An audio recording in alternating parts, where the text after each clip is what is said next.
On connaît tous un personnage qui n'a même pas besoin de parler pour dominer la scène.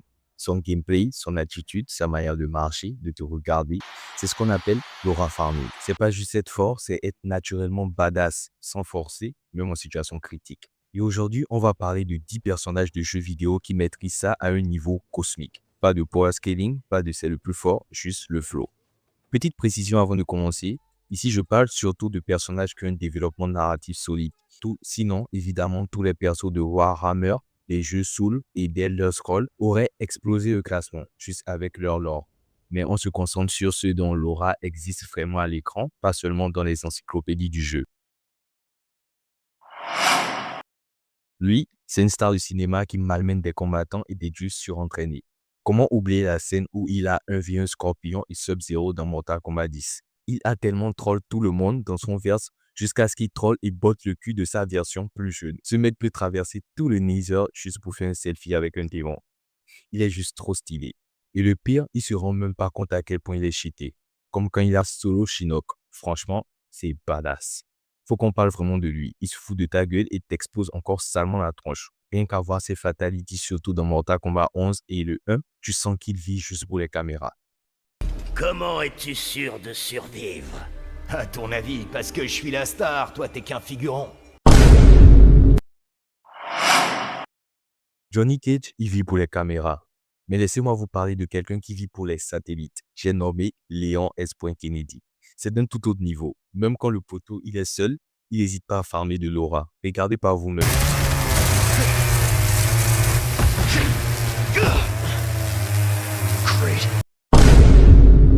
Oh my God, bro. Oh, hell no, man. What the fuck, man? Get your ass on, boy. Le poteau pouvait bien reculer, mais non, carrément il fait un backflip chelou. Il n'était pas comme ça dans Resident Evil 2. Depuis qu'il a rencontré sa fine shit asiatique, il joue le mec. Vous vous rappelez de la partie où il affronte Chris dans Resident Evil 6? J'ai une théorie. Le poteau va pas me dire qu'il n'a pas remarqué que c'était Chris. Il voulait juste farmer encore de l'aura devant sa baby. Mais quand même, GG à lui d'avoir tenu tête à Chris en sachant très bien de quoi il est capable.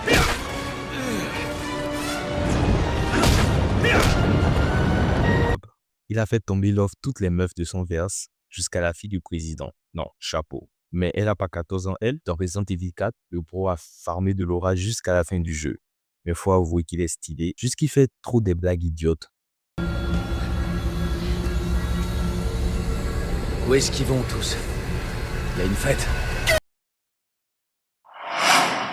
On vous a dit que Lucky Luke est le cowboy le plus rapide de l'histoire. Bah, on vous a menti. C'est Arthur Morgan. Probablement un des meilleurs persos de jeux vidéo all-time.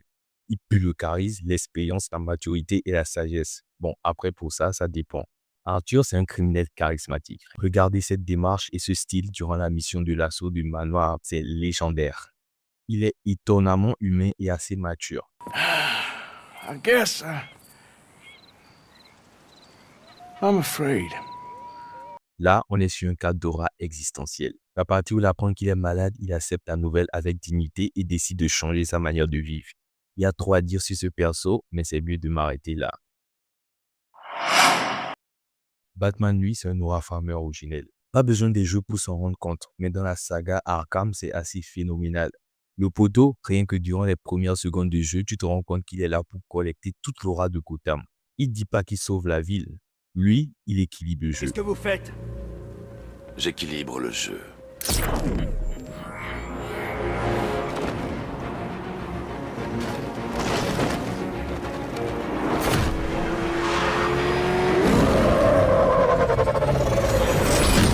Non, c'est trop. La première fois que j'ai vu cette scène, j'étais en mode... Il a peur de rien. Faut pas oublier qu'il a géré tout le désordre dans Gotham en une nuit. Carrément, le mec est trop chaud. Dans le jeu, on voit qu'il est épuisé, à bout, mais il continue. Il a même pas peur du gaz de l'épouvantail et accepte de ne plus être Batman si c'est le prix pour sauver Gotham en enlevant son masque. Et ce qui est surtout fou, c'est que dans le jeu, en écoutant les conversations de Batman, tu te rends compte à quel point les autres criminels ont peur de lui. What if I just turn around right now and see back? Par contre, le poteau doit doser ses coups. Il ne tue pas certes, mais à ce rythme, c'est la facture de l'hôpital qui va tuer les criminels.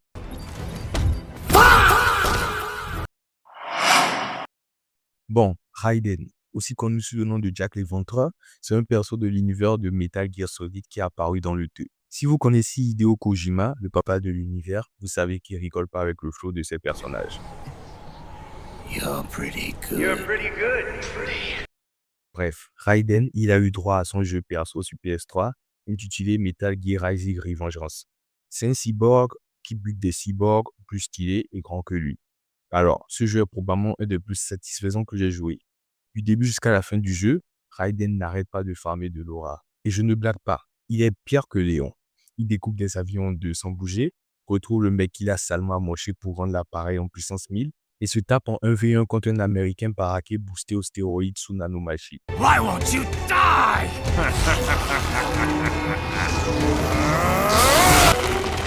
Nanomachine, son! Ouais, il est pas là pour rigoler. Il découpe des mechas comme du beurre. C'est pas un mec très causant lui. Dites-vous que dans le jeu, le premier boss qui se tape en 1v1, c'est ça. Il l'a amoché sauvagement.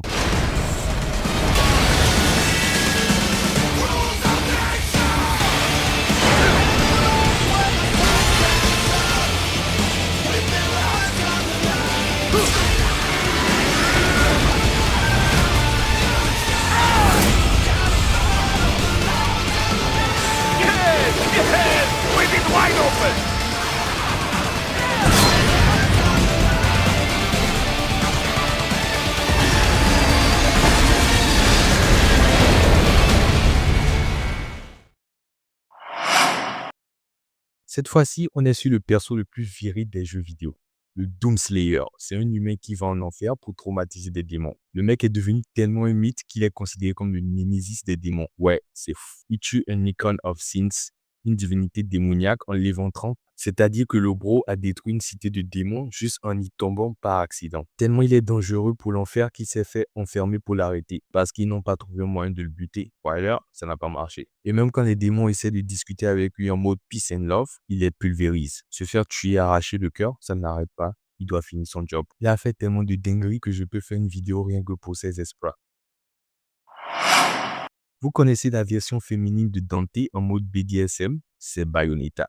Une tueuse d'ange amnésique accro-fétichiste de domination. Si Bayonetta est ta meuf, sois sûr que c'est elle qui va te mettre enceinte, car elle sait prendre les choses en main. Chaque fois, je dis que c'est un autre niveau, mais franchement, Bayonetta, c'est un autre niveau. Elle est juste trop stylée pour ce monde. À chaque combat, elle te sort une chorégraphie de malade tout droit sortie de nulle part.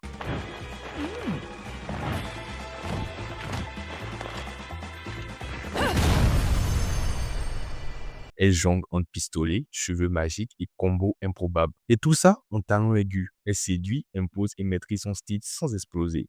Un autre truc cool avec elle, c'est sans doute son sarcasme. Non mais franchement, elle assure.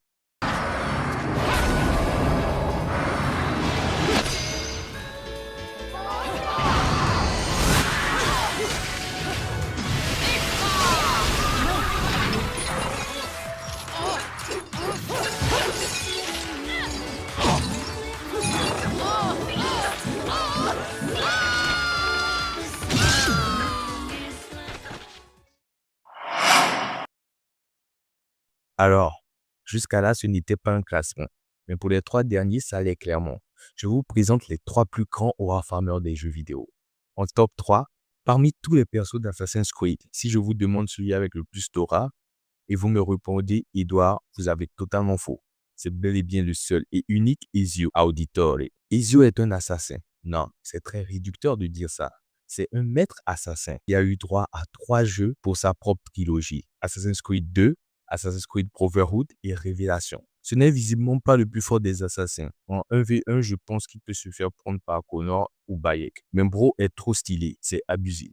La première fois que j'ai connu Ezio, c'était sur Assassin's Creed Brotherhood. Et quand tu démarres le jeu et tu tombes sur cette scène, Assassin.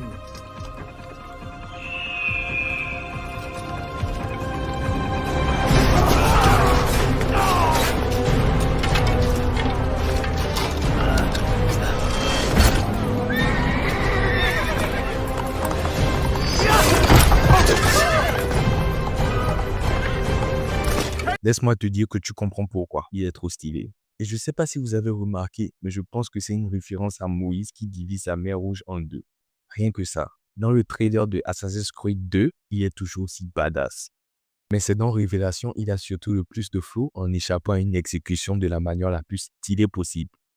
Il n'est pas juste stylé. En jouant à Assassin's Creed 2, on découvre son histoire et on voit que c'est un perso avec une narration assez solide, qui passe d'un simple jeune à un assassin confirmé à la suite d'un drame. C'est le perso le plus cool de la saga Assassin's Creed, clairement, et il mérite sa place, donc respectez Ezio.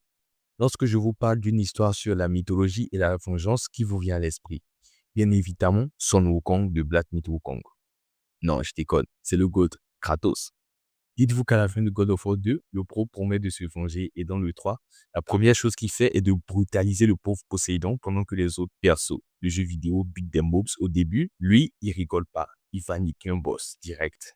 Il a trop d'aura, c'est trop. La mort, ça ne l'empêche pas. Il bute tout le monde en enfer et revient faire ce qu'il a à faire. Le perso est toujours dans des postures qui imposent le respect, comme quand il avance lentement pour faire son fatality, après avoir tabassé des dieux. Regard vénère et combo brutal. Il est juste trop à fond et a pris Zeus en 1v1. Rien à redire, il a trop d'aura. Mais si Kratos se résumait juste à ça, je n'allais pas le mettre dans ce classement. En 2018 sort God of War 4, une suite de la franchise. Pas besoin de vous présenter le jeu. On découvre un Kratos vieux, mature, père et fatigué de se battre. On observe un grand contraste avec sa version jeune, mais c'est clairement cette version de lui qui a le plus d'aura. Tu ne peux pas changer. Tu demeureras à jamais un monstre. Je sais. Mais je ne suis plus ton monstre désormais.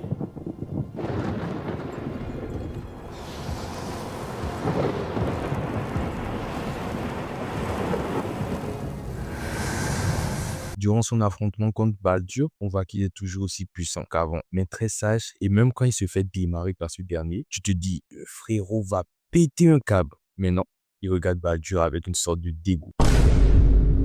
A few moments later.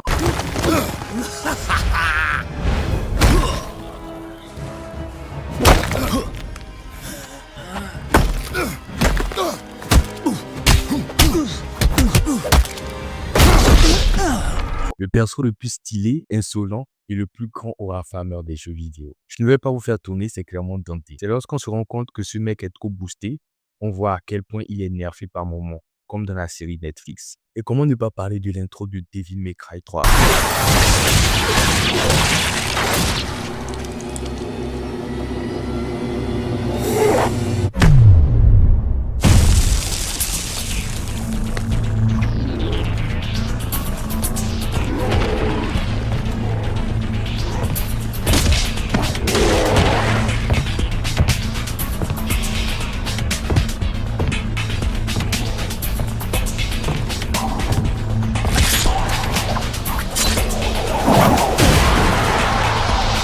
This party's getting crazy. Let's rock. Quand je vous dis que ce mec est cheaté, j'abuse pas. Il dispose de la Royal Guard, permettant de bloquer littéralement toutes les attaques. Et ça donne ça.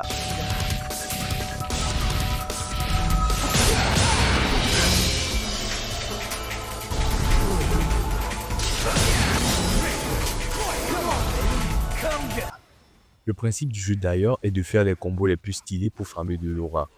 Le mec est tellement à l'aise dans son verse, comme si c'était lui qui écrivait le scénario. Il découpe des démons avec une moto, mais c'est complètement what the fuck. Son frère Virgile est tout aussi un grand aura farmer, mais il manque de répartie comme Dante.